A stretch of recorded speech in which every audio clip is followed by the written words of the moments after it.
Last time we met, I told you I wanted to get into the four key elements of a Native American or American Indian rite of passage for young men, boys entering manhood. They're told to go out in the wilderness and contemplate these four concepts. First of which was life is difficult. The second is I am going to die. Now, that sounds really hard to contemplate, especially if you're young, but let's face it, at any age, it's a difficult idea to confront. Why would we want to do that? Well, I think the importance of it is to remind us of the value of each day, the preciousness of the lives that we've been given, and the importance of us to take not only seriously that gift and to appreciate it, but to be joyful about it and to do all we can to make the most of it.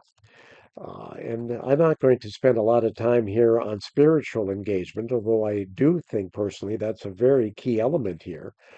But I want to talk about some of the more practical aspects of appreciating the life we have and recognizing that our time, at whatever age we find ourselves, is finite. If we're very young, we have all the time in the world. And hopefully, we really do. We have many, many decades of healthy, happy life ahead of us. Even so, every single day that passes is time spent that we can never recover. If we're older, we probably, certainly, if I can speak for myself, would admit that I do appreciate the days because I know there are fewer of them ahead of me than there are behind me, regardless of what state of health I'm in. It's simply a matter of the clock is ticking. So appreciating each day maybe becomes a little more easy for an easier thing for an older person to grasp.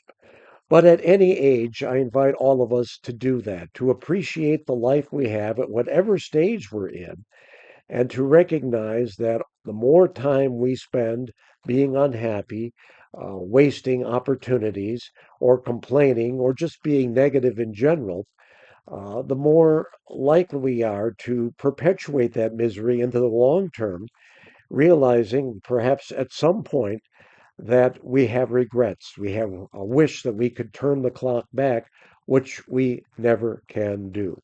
The clock only goes one way, and that's forward.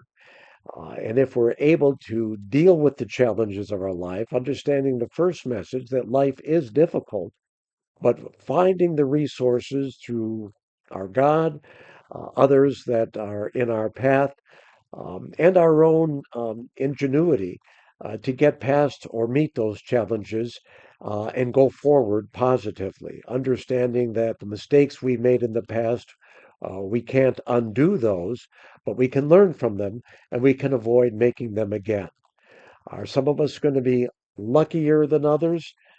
There's no doubt about that. Life isn't fair. That's one of the reasons why it's difficult.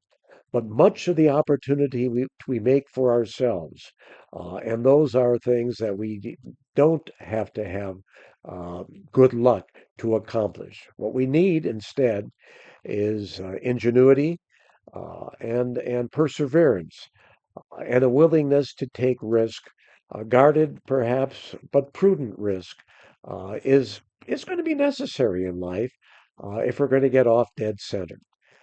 That's where guidance, having good friends and good guides can help us along the way. But yeah, we are going to die. When? Only God knows that. And we should not use that as a reason to be frightened or panicky, but rather as a reminder that life is indeed very precious, and we have the opportunity, and indeed we owe it to ourselves to make the most of every day. Thanks.